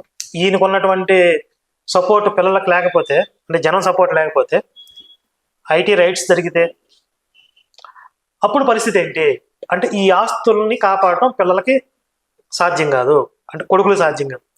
కాబట్టి ఇలాంటి ఇష్యూని ఒకటి రెచ్చగొట్టి కొడుకుల్ని కూడా కొంచెం లీడర్స్ లాగా ఎస్టాబ్లిష్ చేస్తే, ఏదో కొంచెం జనాలకు పరిచయం చేస్తే వీళ్ళ ఆస్తులకి ప్రొటెక్షన్ ఉంటుంది మళ్ళీ. అంటే మీ ఇష్యూ కోసం ఒక రిలీజియన్ విషయంలో పిల్లలు దూర్చాడు అనుకోండి, రేపొద్దున వీళ్ళ మీద ఏదన్నా అరెస్ట్లో లేకపోతే వీళ్ళు చేసిన తప్పులకి, వీళ్ళు చేసిన క్రైమ్స్ కి ఏదన్నా కేసులు పడినా కూడా, ఇదిగో మా పిల్లల్ని కావాలని టార్గెట్ చేశారు కాబట్టి మీరే రక్షించాలి వీళ్ళని అని చెప్పి ఒక రిలీజియన్ అడ్డం పెట్టుకోవడం. ఓహో, ఇందులో కూడా రాజకీయం ఎత్తుక్కున్నారు. అంతే, పక్కా రాజకీయం కాదు, వాళ్ళ ఆస్తులకు ఒక ప్రొటెక్షన్ కావాలి. వాళ్ళ పిల్లలు వాడు కొడుకు ఏదో రేప్ కేసు కూడా ఉందంటాడు మీద, న్యూస్ లో వచ్చింది. మరి అలాంటి కేసుల నుంచి వాళ్ళకి రక్షణ కావాలి, దానికి ఒక రిలీజియన్ కావాలి, ఒక ముసుగు కావాలి. సార్ ఇప్పుడు పాస్టర్ అజయ్ బాబు అని గతంలో మనం చూసాం, తెగ విమర్శించేశాడు అసలు. ఇంకా 10 నిమిషాలు ఈతనే కాదు, కొంతమంది బైరి నరేష్ కానీ రేంజ్ కొంతమంది వ్యక్తులు ఈ హేతువాదులు ఉన్నారు. వీళ్ళందరూ నోలు మించాలంటే అసలు ఏం చేయాలి సార్ అసలు? అంటే ఒక హిందూ అనే కాదు, మనం ఇప్పుడు ఏ మతాన్ని విద్వేషించకూడదు, తిట్టకూడదు. అలాంటి వాగే వ్యక్తుల్ని ఏం చేయాలంటారు అసలు? ఇప్పుడు బైరి నరేష్ అనే వ్యక్తి ఆల్రెడీ క్షమాపణ చెప్పాడు, నేను ఇంకా మాట్లాడనని చెప్పి దారికి వచ్చినట్టే ఉన్నాడు. మళ్ళీ మాట్లాడితే తగిన విధంగా ఏ విధంగా ఆ విధంగా స్పందిస్తారు. ఆల్రెడీ ఈ అజయ్ బాబు పిచ్చుకొక్క, ఈ పిచ్చుకొక్క కూడా ఆల్రెడీ ముందు పడినట్టు ఉంది, ఇప్పుడు సైలెంట్ గానే ఉన్నాడు. అంటే ఆ రేబిస్ అనేది బాగా హై అయ్యి మళ్ళీ డౌన్ అయింది. మళ్ళీ తర్వాత ఎప్పుడన్నా మళ్ళీ రేగొచ్చు. జైలుకి వచ్చిన తర్వాత కొంచెం తగ్గినట్టు ఉంది, బయటకు వచ్చిన తర్వాత మళ్ళీ బాగానే రెచ్చిపోయాడు. ఆ ప్రవీణ్ ఇష్యూలో అయితే ఇంకా నోటికి హద్దు అదుపు లేకుండా వాగాడు. అయితే ఓవరాల్ గా చూస్తే ఇలాంటి వాళ్ళ వల్ల ఆ మతం ఇంకా నష్టపోతుంది, మన పని ఇంకా ఈజీ అయింది. అంతే అంటారా? అంతే. ఇప్పుడు మీరు అన్నారు కదా సెక్యులర్ హిందూస్ అని చెప్పి, వీళ్ళు మాట్లాడే మాటల వల్ల వాళ్ళలో కూడా చైతన్యం వచ్చింది. మేము చెప్పే స్పీచ్ల కంటే కూడా ఇప్పుడు ఈ శాలేమరాజు గారు మల్లెపూల ఆడవాళ్ళ విషయంలో మాట్లాడాడు. ఎంతమంది ఆడవాళ్ళు బాధపడ్డారు, ఎంతమంది స్త్రీలు అంటే పాస్టర్లు అంటే ఇలా ఉంటారా, క్రైస్తవ మతం ఇదా చెప్పేది అని చెప్పి అర్థం చేసుకున్నారు లేదా, వాళ్ళ మీద అసహ్యం వచ్చిందా లేదా? ఇప్పుడు మేము 100 వీడియోలు చేసే కంటే వాళ్ళు అలా మాట్లాడే విషయాలు జనాలు చైతన్యవంతం చేస్తారు. అలాగే అజయ్ బాబు అనేవాళ్ళు కూడా అంటే ఆ వ్యవస్థ గురించి, వీళ్ళు ఎంత డేంజరస్ క్రిమినల్స్ అనే విషయాన్ని వాళ్ళకి వాళ్ళు ఎస్టాబ్లిష్ చేసుకుంటా ఉంటారు. కాబట్టి ఆ పిచ్చి కుక్కలు అలా అరుస్తూనే ఉంటేనే వాళ్ళ గురించి జనాలకు అర్థమైంది, కొంచెం ఈజీ అవుతుంది పని అంటారు. అవును సార్. ఇంకొకసారి ఈ మధ్య చూసుకుంటున్నాం, సేమ్ హిందూ సాంప్రదాయాన్ని వాళ్ళు పాటించేస్తున్నారు. గుండు కొట్టించుకోవడం. గౌరీపట్నం అని ఒకటి చూసాను నేను, పశ్చిమ గోదావరి జిల్లాలో, ఇక్కడ గోదావరి జిల్లాలో సేమ్ పుణ్యక్షేత్రం వాహన పూజను కూడా చూసాను నేను. అక్కడ ఏంటో గుణదల మేరీ మాత, రహదారి మాత, సాగర మాత, ఆరోగ్య మాత, వేళంగిని మాత, రకరకాల అంటే గ్రామ దేవతలకి పోటీగా మన గ్రామ దేవతలు అంటారు కదా. అవును. మేము మిషన్ ఇండియా సినిమా తీసాం. అవును, చూసాం. అవును. దాంట్లో ఇది మొత్తం ఈ కాన్సెప్ట్ అంతా ఎక్స్ప్లెయిన్ చేసాం. అవును. హిందుత్వాన్ని పడగొట్టాలంటే మెయిన్ గా రీజన్స్ అసలు ఎక్కడెక్కడ మనం కొట్టాలని చెప్పి రీసెర్చ్ చేస్తే గ్రామ దేవతలు అనేది ఒక మెయిన్ పాయింట్. దానికి పోటీగా ఈ రహదారి మాత, సాగర మాత, సంసార మాత అని తయారు చేస్తున్నారు. అదే అంటే అంత మాత్రం అక్కడికి వెళ్ళడానికి ఇక్కడ ఉండొచ్చు కదా. అయితే వీళ్ళు యేసుని హిందువుని చేస్తున్నారా, లేకపోతే వీళ్ళు క్రిస్టియన్స్ గా మారుతున్నారా, అసలు అర్థం కావట్లేదు కదా. ఏమంటారు ఇది? వాళ్ళకు క్లారిటీ తగలితే కదా ఏం చేయాలి. ఇప్పుడు వాళ్ళకున్న క్లారిటీ ఒకటే, భారతదేశాన్ని క్రైస్తవ దేశం చేయాలి. దానికి నానా గడ్డి కలుస్తారు, అడ్డమైన దారులు దొక్కుతారు, అడ్డమైన ప్రచారాలు చేస్తారు. వాళ్ళు చెయ్యని దగులుబాజీ తనం అంటూ ఏది ఉండదు. ఇక భారతదేశం క్రైస్తవ దేశం, ఇది వాళ్ళ లక్ష్యం. మాలాంటి వాళ్ళ లక్ష్యం ఏంటి? భారతదేశంలో అసలు యేసు మతం ఉండకూడదు. అదే, ఎందుకంటే యేసుకే సంబంధం లేదు అసలు ఆ మతంతో. అదే కదా సార్. మీరు ఇప్పుడు ఈ ఫౌండేషన్ ఏదైతే శివశక్తి స్థాపించారో, మీరు ఎక్కువ ఎదుర్కొన్న ఒక ఘటన లాంటిది ఏమైనా ఉందా సార్? మీకు ఎదుర్కొన్న ఘటన ఏమైనా మీకు అంటే ఒక ఘటన ఉంటుంది, అంటే నేను ఇలాంటి ఘటన ఒకటి చూసాను, అలాంటి ఘటన ఏమైనా మీ లైఫ్ లో ఉందంటారా? అంటే ప్రమాదం కాదు, అంటే వ్యవస్థలు ఇలాంటివి కూడా ఉన్నాయి, ఇలాంటివి కూడా జరుగుతున్నాయి, ఇలాంటి వాటికి సొల్యూషన్ ఎలా ఏమైనా ఆలోచించే అలా సంఘటన లాంటిది ఏమైనా ఉందంటారు ఇప్పటి వరకు టిల్ నౌ? అంటే ఇప్పుడు మేము పాస్టర్లతో చేసే ఫైట్ నార్మల్ గా ఎప్పుడు ఎలాగా ఉంటది అది. కానీ కొంతమంది మేము కూడా హిందుత్వ పోరాట యోధులు అని చెప్పుకుంటూ ఆ మధ్య మా మీద బాగా బ్యాడ్ ప్రాపగాండా చేశారు. అంటే మేము ఎన్నో సంవత్సరాలుగా ఈ పోరాటంలో ఉన్నాం, మనకి తగిన వ్యవస్థ లేదు అని చెప్పి శివశక్తికి ఒక సొంత కార్యాలయం కావాలి అని చెప్పి మనం పబ్లిక్ లోకి వెళ్ళాం, అడిగాం, దాన్ని సపోర్ట్ చేశారు. ఇది చూసి కడుపు మండిపోయిన కొన్ని శాకిని, డాకిని, పిశాచిని ఒక జాతికి చెందినటువంటి కొంతమంది వాళ్ళ కడుపు మంట అంతా వెళ్ళగెక్కి నానా రకాల గందరగోళ కేసులన్నీ పెట్టారు. దానివల్ల మాకేం లేదు, మేము అన్ని ప్రూవ్ చేసుకుంటాం, కానీ టైం వేస్ట్ మాకు. 4 కేసులు పెట్టారు, 4 సార్లు పిలుస్తారు పోలీసులు, అక్కడికి వెళ్ళాలి, వాళ్ళకి అంతా ఎక్స్ప్లెయిన్ చేయాలి. ఇలా ఒక రకమైనటువంటి టైం వేస్ట్ వ్యాపారం చేయించారు మాతో. అట్లా మళ్ళీ అదంతా ఆ పీరియడ్ అంతా ముగిసిపోయింది అనుకోండి. సరే, అది కూడా ఒక రకంగా మంచిదే. ఇప్పుడు పోలీస్ డిపార్ట్మెంట్ నుంచే మనకి క్లియరెన్స్ సర్టిఫికేట్ వచ్చింది కదా, ఇంకా హ్యాపీ. అంటే అంతకుముందు కొంతమందికి బయటికి చెప్పకపోయినా ఒక ఒపీనియన్ ఉండొచ్చు, వీళ్ళు ఏదైనా ఫ్రాడ్ చేస్తున్నారేమో అని. ఒకళ్ళు చేసుంటే మరి దొరికిపోయేవాళ్ళం కదా, క్రైమ్ అందరికీ తెలిసి ఉండేది కదా. మొత్తం అన్ని పరిశీలించి ఏ దోషమో లేదు అని చెప్పి ప్రభుత్వం నుంచి, పోలీస్ డిపార్ట్మెంట్ నుంచి మనకి ఒక క్లియరెన్స్ సర్టిఫికేట్ వచ్చింది కాబట్టి అది కూడా హ్యాపీనే. సరే, అందుకే మీ ఆఫీస్కి వస్తున్న క్రమంలో నేను బయట కొన్ని బోర్డ్స్ చూసా, శ్రీకృష్ణ పరమాత్మ అర్జునుడికి బోధించిన భగవద్గీతలో కొన్ని శ్లోక, అసలు ఎందుకు పెట్టారు, దాని అంతర్యామి ఏంటంటారు? అసలు అదొక నాకు ఎందుకు ఇది నా సందేహంగా కలిగింది, ఏంటంటారు? భగవద్గీతని ఎందుకు బోధించాడు శ్రీకృష్ణుడు అంటే? అర్జునుడికి చెప్పాడు ఎలా ఉండాలి అంటే, మానవాళ్ళకి ఏదైతే సందేశం తెలపాలో అది అర్జునుడి త్రూ చెప్పాడు ఆయన. అది ఎప్పుడు చెప్పాడు? కురుక్షేత్ర యుద్ధం సమయంలో. కురుక్షేత్రం అంటే ఎప్పుడు జరిగింది? ద్వాపర యుగంలో జరిగింది. ద్వాపర యుగం ఎండింగ్ లో, కలియుగ ఆరంభంలో ముందు జరిగింది కదా. అంటే కలియుగంలో రాబోయే మానవ జాతికి ఏదైతే అవసరమో అది భగవద్గీత రూపంలో ఇచ్చాడు. ఒక భగవద్గీతను ఇంతకుముందు చెప్పాం కదా, వీక్ మైండెడ్ అని చెప్పి, ఆ మానవ బలహీనతలన్నీ భగవద్గీతను పట్టుకుంటే మనం అధిగమించవచ్చు. అంటే ఆ బలహీనతలకి ఇది వ్యాక్సిన్ లాంటిది. ఆ భగవద్గీతలో ఉన్నటువంటి ముఖ్యమైన శ్లోకాలను మనం అక్కడ కనీసం ఇవి చదువుకున్నా కూడా మనం బ్యాలెన్స్డ్ గా ఉంటాం లైఫ్ లో. సార్, కరుణాకర్ సుగుణ గారికి ఒక అంతిమ లక్ష్యం ఏముందంటే ఏం చెప్తారు దీనికి సమాధానం? చెప్పాగా, క్రైస్తవ ముక్త భారత్, ఇదే నా జీవిత లక్ష్యం. ఇప్పటి వరకు మీకు ఎంతమంది సపోర్ట్ ఉన్నారు సార్? అంటే ఇప్పుడు మీకు ఎవరెవరు మెయిన్ సపోర్ట్స్ ఉన్నారంటారంటే, ఇప్పుడు ప్రతి పర్సన్ కు లైఫ్ లో ఎదగాలన్నప్పుడు ఒక ఇన్స్పిరేషన్ గా ఒకళ్ళు ఉంటారు, ఫాదరో, మదరో, హస్బెండ్, అదే భార్యనో, లేదా పిల్లలో, లేదా గురువో. అలా మీ లైఫ్ లో ఎవరున్నారు సార్? మీకు ఇలా ఎవరున్నారంటే ఏం చెప్తారు? నువ్వు బాలకృష్ణ డైలాగ్ ఒకటి ఉంటది ఏదో సినిమాలో, ఒక మనిషిని బ్రతికించేది ఆకలి, నీరు, గాలి, మాత్రం పగ కూడా ఉంది. ఈ క్రైస్తవ మాఫియా నుండి భారతదేశం నుంచి తరిమి కొట్టాలనే తపన, ఆ ఆర్తి, లేకపోతే పగ ఏదైతే అనుకోండి, అదే నన్ను నడిపించే ఒక చోదక శక్తి, అదే ఎనర్జీ నాకు. కరుణాకర్ సుగుణ గారు హిందూ మతంలో ఏ దేవుడిని ఆరాధిస్తారు ఎక్కువగా? అంటే స్వామి నాకు ఈ పవర్ నాకు, అలా ఎవరిని ఆరాధిస్తారంటే మీ ఇష్టదైవం పరంగా? హిందువులో ఉన్న సిద్ధాంతాలు తెలిసిన వ్యక్తిగా చెప్పాలి అంటే, ఒకే ఈశ్వరుడు అనేక రూపాల్లో వ్యక్తం అయ్యాడు, ఒక్కొక్కళ్ళకి ఒక్కొక్క తత్వం ఇష్టం. ఇప్పుడు శ్రీ మహావిష్ణువే రాముడిగా వచ్చినప్పుడు ఒక తత్వంతో ఉన్నాడు, కృష్ణుడిగా వచ్చినప్పుడు ఒక తత్వం. రాముడిగా ఏకపత్ని వ్రతుడు, మరి అదే విష్ణు కృష్ణుడిగా వచ్చినప్పుడు అనేక మంది భార్యలు ఉన్నారు. కాబట్టి ఒక్కొక్కరికి ఒక్కొక్క తత్వం నచ్చుతుంది. అలా నాకు శివుడు అంటే ఇష్ట దైవం.